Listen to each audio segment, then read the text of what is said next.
That was that was how the this morning's demo worked out.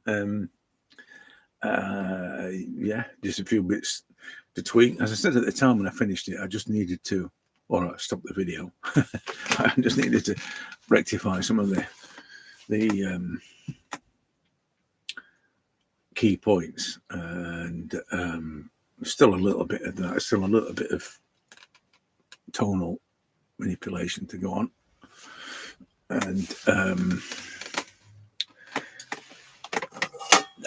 I never really stop, really finish anyway. You know, in terms of the practical things, I'm not going to go on.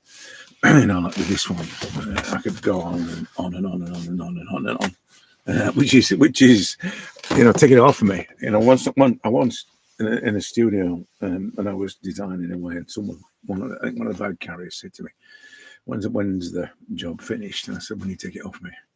So it's kind of, but it's, if I want to say stop, I stop when it, you know, I've caught the emotion. That's when I stop. But I'll fiddle with the doing bit, you know, ad infinitum if I'm not careful, and lose it if I'm not careful as well. So try not to get into that position. Anyway, so I'm going to just talk about the why thing again. You know, I was thinking about just been out to the shops and just come back in again, and it's absolutely throwing it down outside. So it's a miserable day, miserable and dark and dismal. Dismal, that's a great word, isn't it? Dismal day. So I'm going to draw this guy, normal sort of Joe kind of guy. It's hard to find pictures of men, sort of mature men, that haven't got a beard. It just seems to be, you know what I mean. And a young man with a beard is just as, you know, just as frequent, just as ubiquitous. nearly all the pictures of, when I type into the image sites, nearly all the sites come back with old men, really old men. I've just literally just seen an amazing artist, young woman artist, and in Italy, you know, sort of living the dream, all that kind of thing. And just, I'm dead envious of people that have that opportunity, you know. And drawing bust, you know, clay cast heads thing, you know, all that, and making them look like they actually, you know, actually on the page.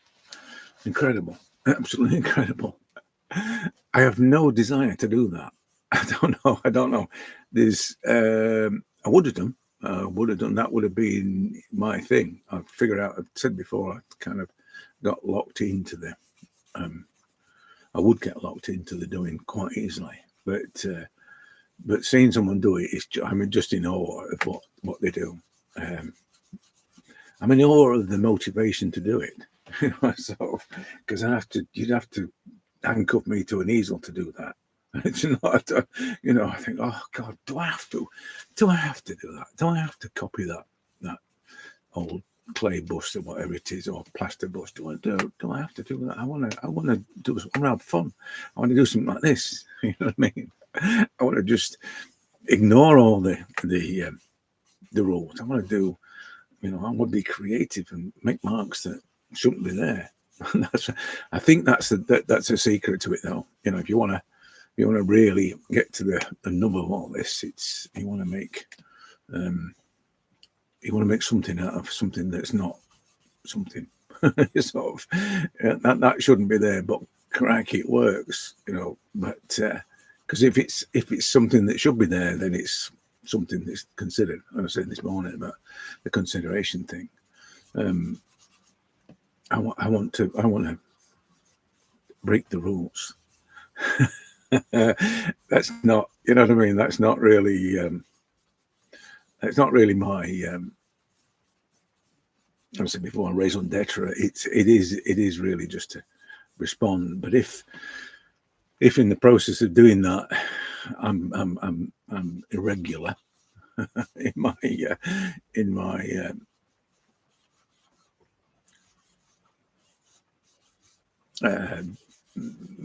function, situation, or or a method, then that's even better. It's like that kind of thing of, when they say about when you come up with ideas all the time, how do you know people are not going to pinch your ideas? Well, basically, because you do things that they could never, you stay ahead of them. And I think that's probably what I'm coming from with this. It's like doing something different. All of this is really weird to try and explain, because it's not, it's the last thing you want to do when you're making portraits is be different. You want to be capturing the face, and these people that can do those casts and things, they're the people that set the running. That's how it should be done. So why would I want to do it any different to that? I have no idea. Other than my history, obviously. But yeah,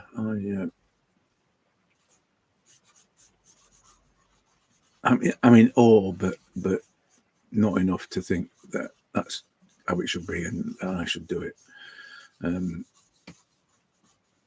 I think that's back to the, we all have our own way of doing this, and I think that that these people you'd hope, would respect that. Just because you don't do it like them, because they follow the the classical way, you would hope that they would appreciate your difference. But I don't know. I think they tend to stick together, them sort of people. You know what I mean? I mean, if I went to a school or art school, I'd want tutors or lecturers to be all different. I wouldn't want them all to do the same kind of thing. You want somebody that was, saw things differently to everybody else, and probably argued in the common room about the difference, and all that. You'd want that, wouldn't you? You definitely want that. These warring, opposing views. Yeah, I don't want that, but. And I think if I was a lecturer at one of these sort of places, I'd be the one that would be questioning everything, just for the hell of it, just to say, well, why? Why? Let's examine that. Let's just say why. Why? Well, because then you understand, the cast thing. Right? It's all about understanding about light and and all that sort of stuff. Well, I still have problems with all that kind of thing. I still think that if you can see, you can see. You need to know. Practice, maybe. Practice seeing, maybe. Maybe that's it. But I don't know. I don't know. As I've said before, I just think that my questioning way is not the right way. I can see it being if you didn't follow that rule, it's a bit like when Jackson was he did his degree at Lincoln, and they told him that, I think I told you before, they told him that if he realistically painted, then he'd likely to get a lesser degree because of it,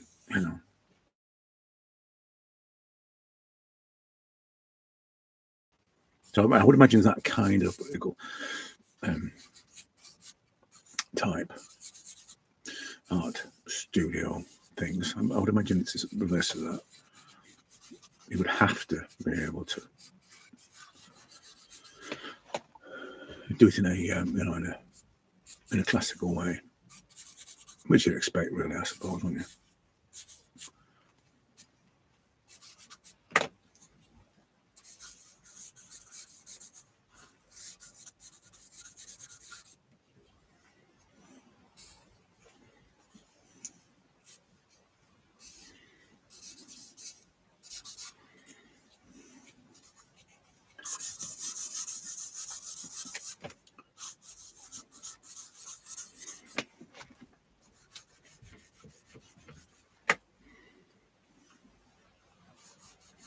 Don't ask. I've no idea. I've just done that. But sometimes I've got these urges, and I'll do something crazy that seems to be for no reason. Again, that wouldn't fit with drawing the cast, would it? What's he doing? He's outside the lines again. That's it. He'll be up to see the principal or whoever's in charge. He keeps drawing outside the lines. We can't have it. We can't have that.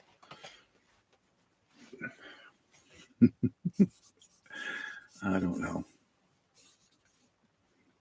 That would probably be. I mean, if I was the young person that I was, I would definitely not be colouring outside the lines. It's only when you get older that you get a bit rebellious, and all that's happened to me, and all that I've seen, and the nonsense that I've experienced.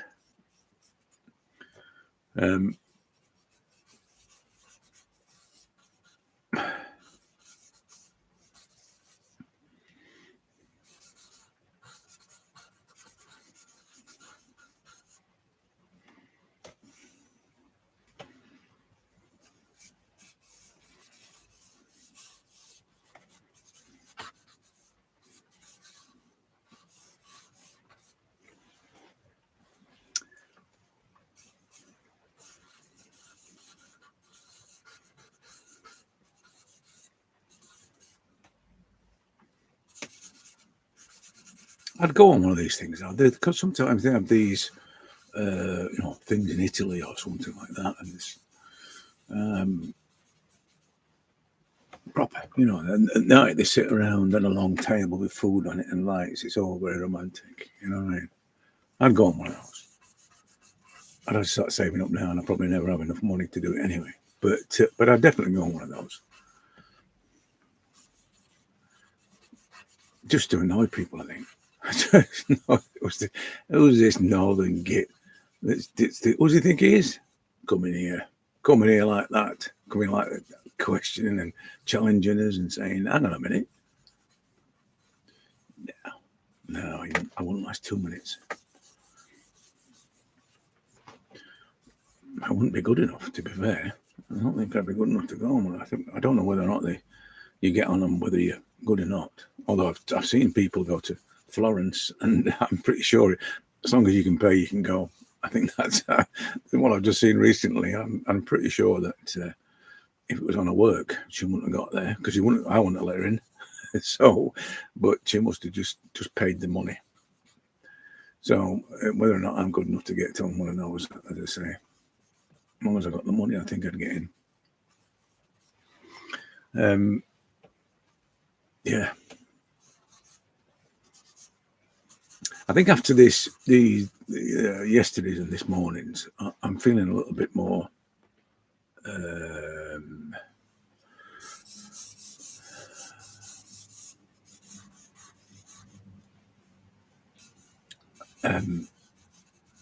don't know if it's relaxed or I'm wanting to do more than just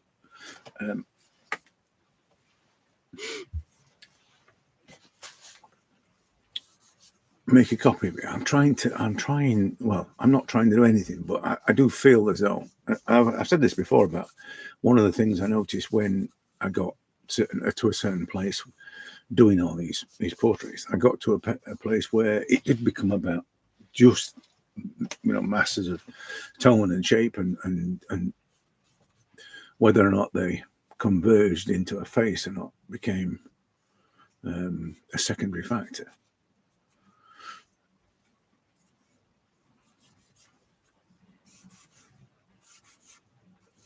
I think it's also my frame of mind. I think that's a big thing, which I like. I like the idea that it depends on what mood I'm in as to how I go about doing it. I like all that.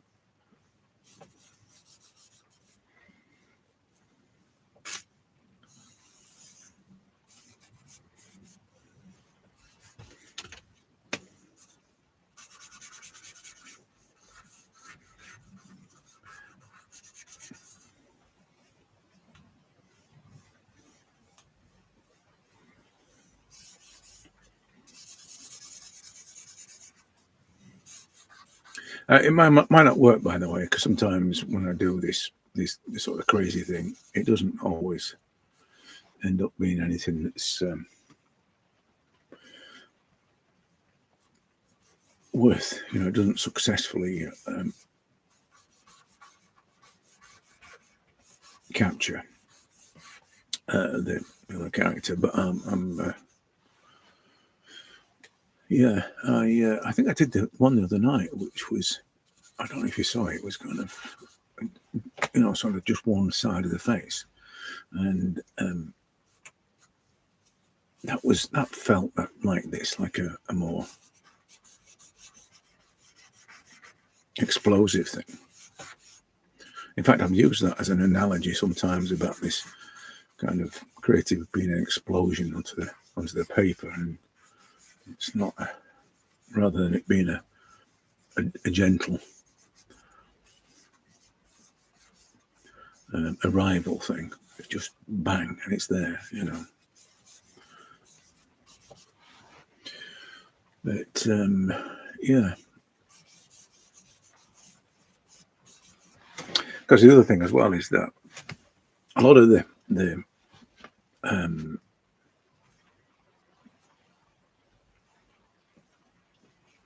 both the drawing and the tonal aspect of it is a combination of things. So it's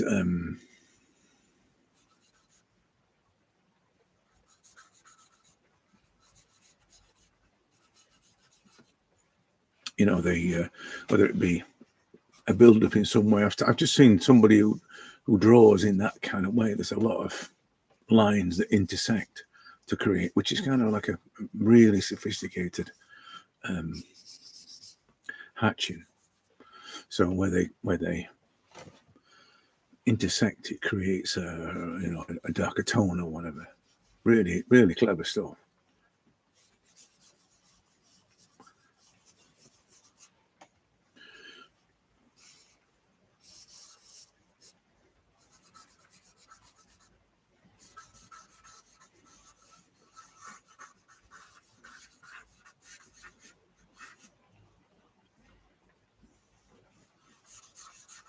I think the other thing about it is as well, this side of his face is very dark.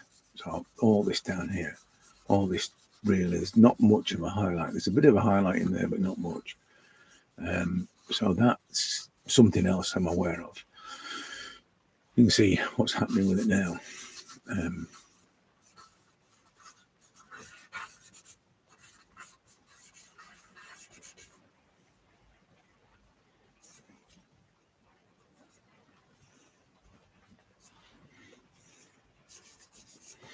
On the drawing this morning, one of the critical things that I felt as I was drawing it was the relationship of things, sort of the eye, how that impacted on the corner of the mouth, which is still a bit too high. But all of those things, it's a the culmination of things, the impact of things that aren't close to things. That's another, because if it's like we were saying about the drawing everything all at once, if the size of something further up the head, this part of the forehead there, the shape of that thing there, if that impacts on something else, down here, and it's not just a flow thing, because sometimes I feel as though there's a flow, which there is a flow on this one, but it's not just that. It can be other things that it can just be a matter of size comparison. It doesn't have to be anything complicated, but it's just that it creates a kind of balance to things, because you can see what it's doing now, and how the the things in between it are actually interacting with that. How the position of the eye, or the highlight above the eye there, impacts on all this. How that impacts there, how that impacts on there, and there's like, this is the thing about drawing everything all at once. It tends to be, that rather than one bit at a time. I'm always comparing everything to everything. Does that feel right? Does that align properly? It's all that kind of stuff. And I'm doing it all the time. I'm just not stopping to focus on one element of it. It's everything is all part of this, because I tried to do this. I think I still might have it somewhere, where I did this like heat map thing, and when people look at websites, they have software to do heat maps, so you can see where the eye goes.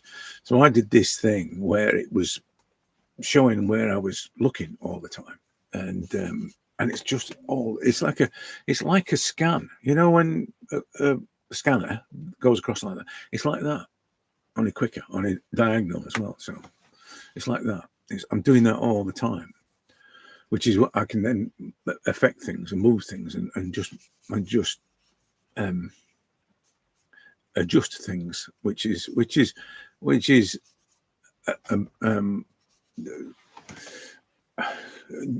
Paul Ingbertson was talking about it the other day, and he was talking about this increments of adjustments and things. So you kind of basically you commit to something, and then he does adjust it. You adjust it and adjust it and refine it, and it's that kind of thing. And I think that's what I do. Is a continual adjustment, continual refinement.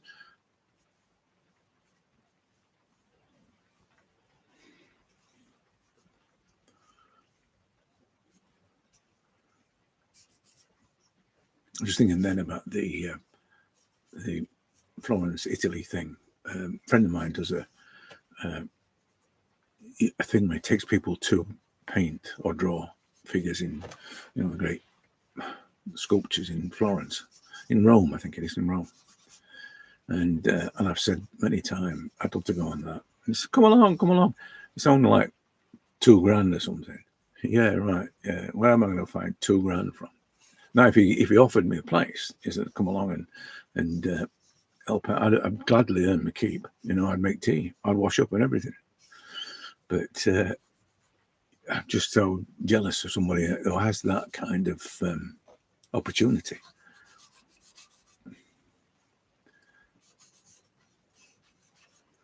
Not sure how he got the gig though.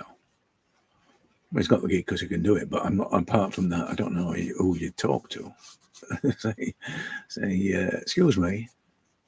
It's like my mate. I told you about the cruise guys when I was doing this first time round, and I bumped into the cruise guys. Those fellas that go on the cruises with all the old biddies and do the Saturday afternoon or the afternoon painting classes. I couldn't do that. I don't know whether I could gladly help people, but stuck on a boat and no, it's just it's. But they made loads of money doing that, so I can't knock it. It made them successful. So I can't knock it. But whether or not I could do it is another matter.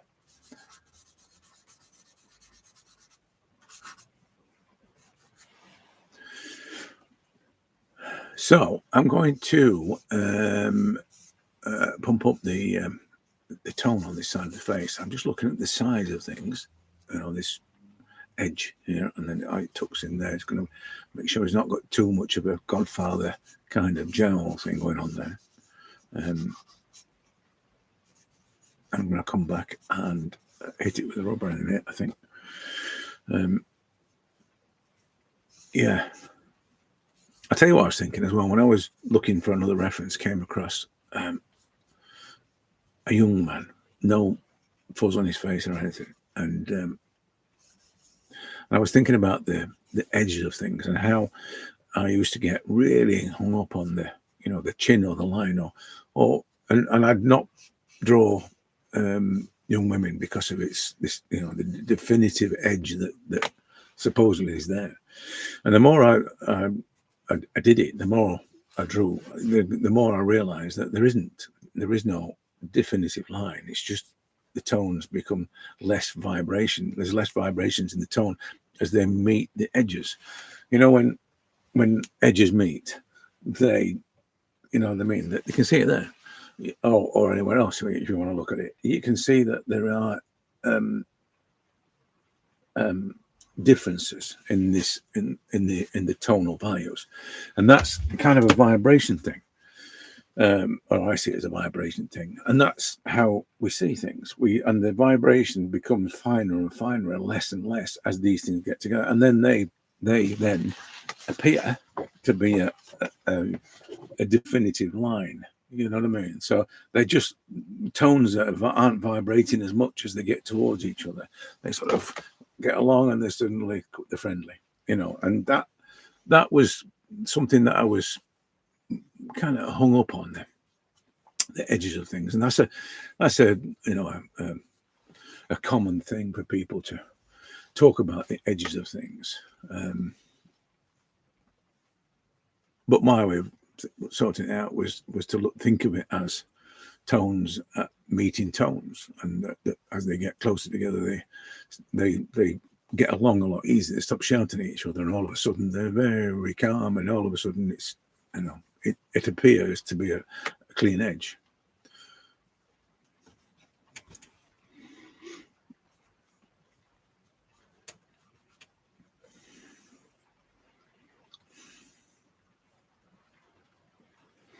But the side effect of all this initial mayhem, the right end, the initial scribbling and irregular marks and coloring outside the lines thing, is that you get, when you start to calm down, you're left over with the either the lines or the texture you created in those early stages, and they just bring a bit more depth to things. And as you start to refine them, they're still there. This stuff's still there. It's not as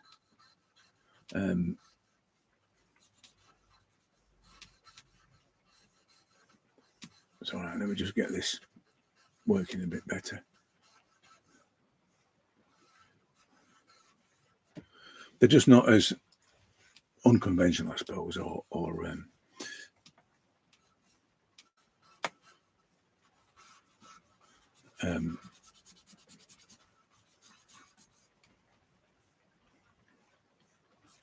haphazard. They're there, but they become, the thing about this is one of the things I think that nobody really told me about, was this, the hierarchy of marks thing. And then when I found it was in some kind of or mentioned in some kind of academic thing where, and there's a Latin phrase for it, where not all lines mattered. I think what it was, the guys from the Florence Academy were talking about it, and they were talking about that. They were talking about novices and how they would like to draw everything, and everything was important, kind of thing. They were talking about that, and then they mentioned about the not every line matters thing, and I think that's probably what this applies to. This is what happens with this. So all this stuff that happened in the early stages when I was just chucking the charcoal around, they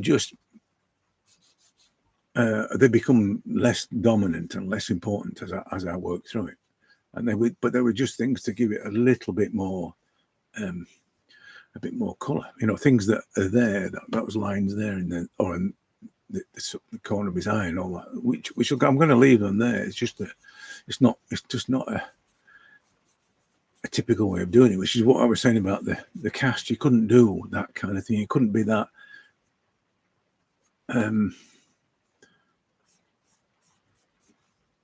adventurous, because you're trying to copy a cast, aren't you, to make it look like it's kind of a three-dimensional trick to make it look like it's sat on the canvas, which was the kind of thing that I always wanted to do. I wanted to be an illusionist because it's an optical illusion. That's what it is. So I always wanted to do that, and to be able to do that. I could never do it, but I always wanted to do it.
I think, though, one of the things I would say is that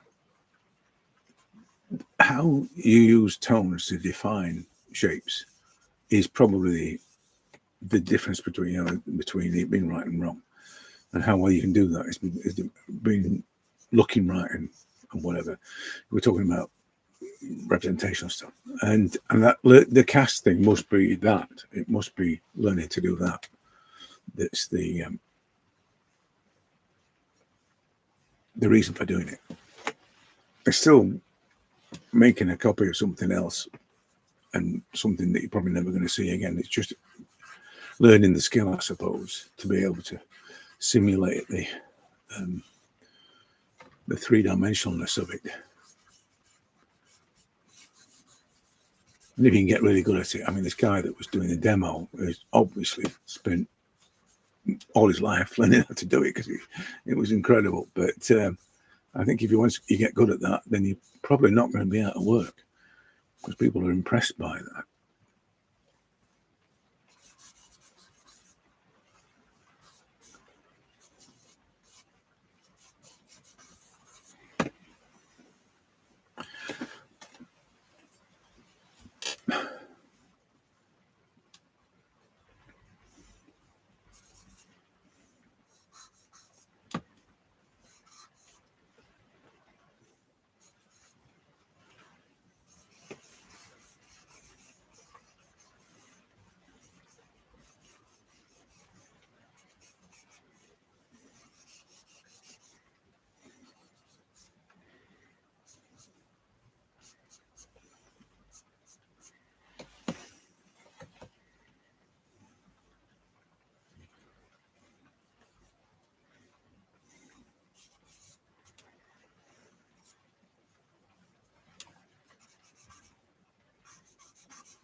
Yeah. So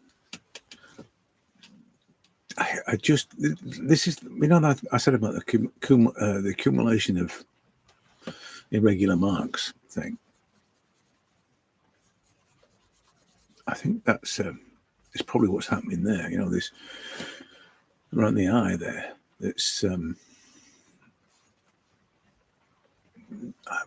lot of that is to do with correction. It's a lot of it's to do with me correcting the locations of things, or touching it or rubbing it out or whatever. And so there's that tweaking thing that's going on. That and that what I've talked about that before, about the remnants of previous marks. I quite like that. I like the idea that there were other marks that were discarded on the way to the right marks, and these other marks, like the history of a person's face, are there just to add character to it. That sounds a bit highfalutin, I know, but it's just one of those things. I just thought, I like the remnants of marks, and I started thinking about it was with a guy called Loginoff. And check him out. It's just amazing. It's just an incredible artist, and he had drawn this woman's face. I think I talked about this before.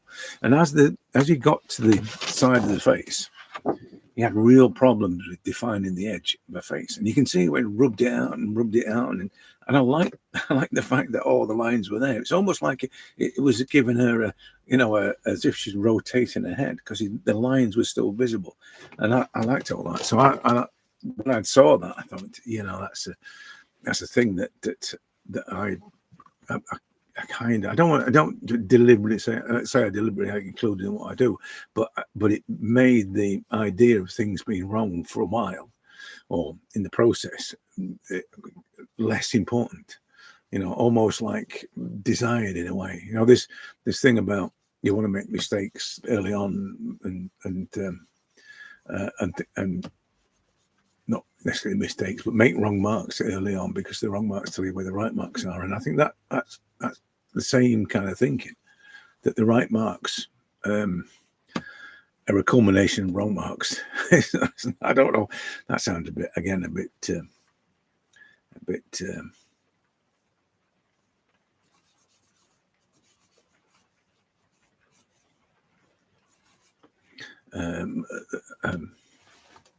not right. That's what I say. I'm going to say it sounds a bit stupid, but I think the wrong marks, making wrong marks is a big thing for me. I think that's part of the, early on especially. I love all the wrongness of things to start with. I think the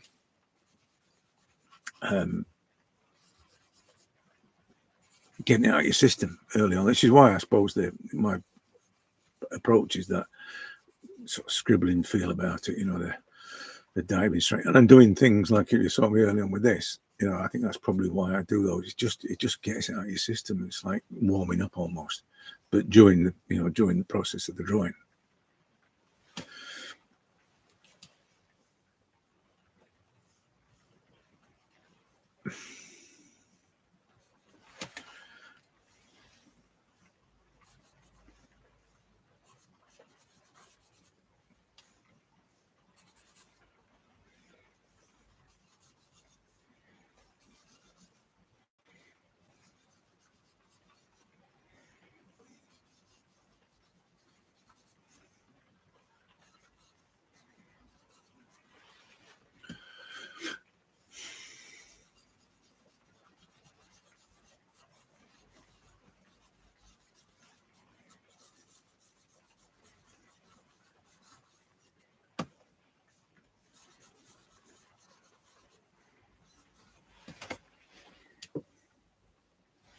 Still quite, this thing of with the charcoal, with it being, such a fine, responsive application of tone. I sometimes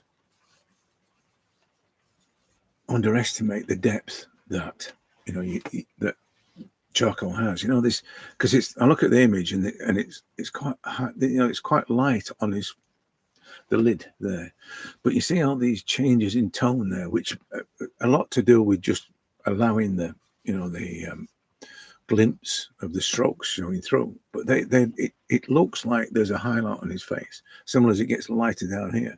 And this is just the delicate strokes, the layers, if you like, of the charcoal that's doing that. It's not really a, you know, a definite highlight. I mean, I sometimes succumb to the, you know, the seduction of highlights and think that it, oh, that's definitely a highlight there on the side of his nose there. You see that one there? Oh, definitely a highlight. You see how it's pushing that out there, when really it's only in the middle. There's not, it's not here, what I'm drawing now. There's not really a highlight there. It's just lighter. You see how it's changed now. Highlights are devious things. They can sort of kid you into thinking that by making, particularly things like the highlight on a nose, by doing that, or the highlight in an eye, you know, that little twinkle, they bring a to some extent a kind of realism to it, but they can be wrong. This is the problem with the white chalk thing.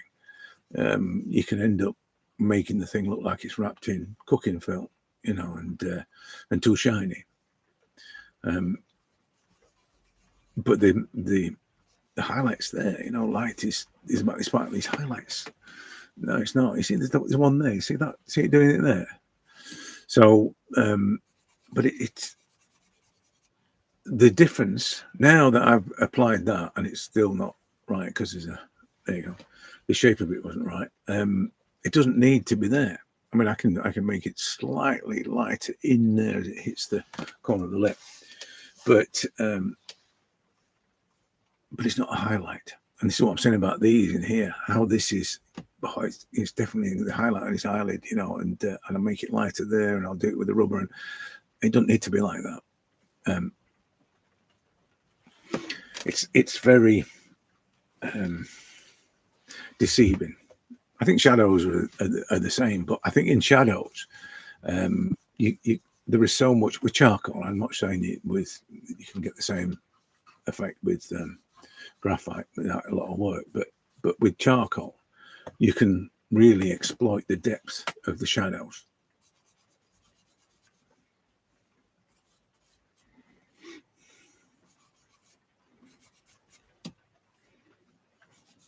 You know, people will, when they're working in graphite, will switch to using charcoal along with graphite to try and do that. If you're drawing freehand and drawing, you know, this kind of drawing, I would advise against it. But obviously, if you're doing a photographic reference thing, you know, a replica thing, then if it, you know, charcoal will get you the densities, and use it, you know. Also, of course, I think.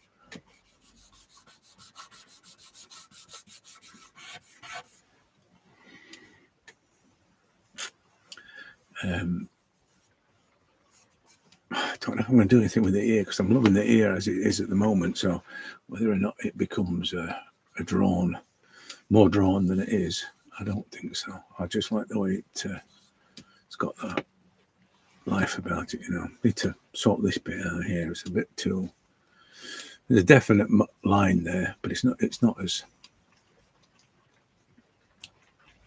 harsh as that. That's better.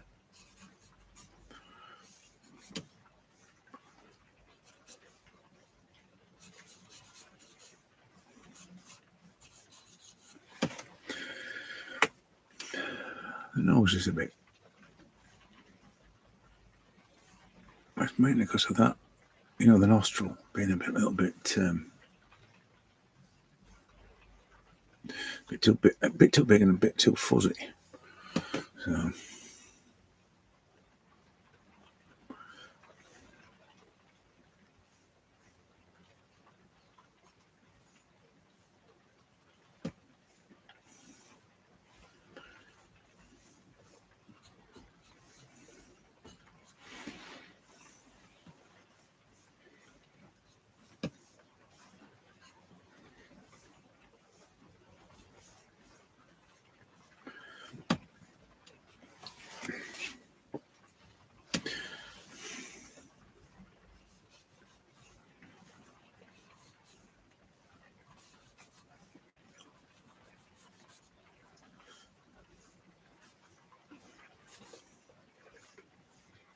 So I'm stuck with a little stump, as you can tell, but I could put it in the. It's about right size to go in the bamboo clutch thing, but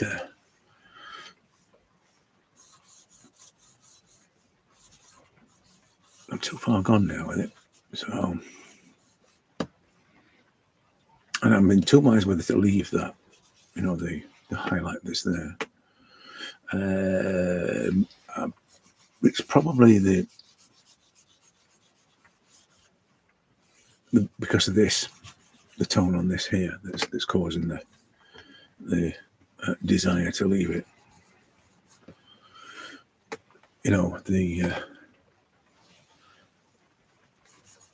The balance of it.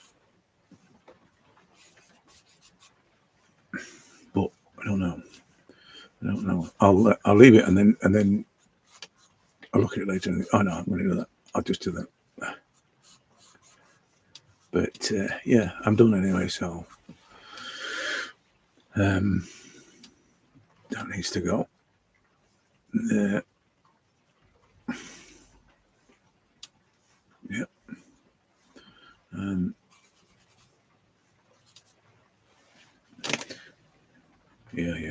Yeah. Just try and get rid of that hook effect on the end of his nose a little bit.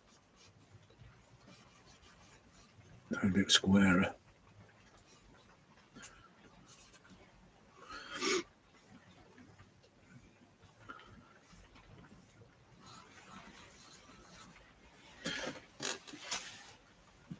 Yeah, done. Apart from, I will come back. I'll be on later, so you'll see what I how it developed. What else I did to it, if anything. But I love in the ear. The ear is that non-drawing thing. That's one of my things. That if you can draw it without drawing it, then that's the ultimate goal.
Okay, done. Right, I will.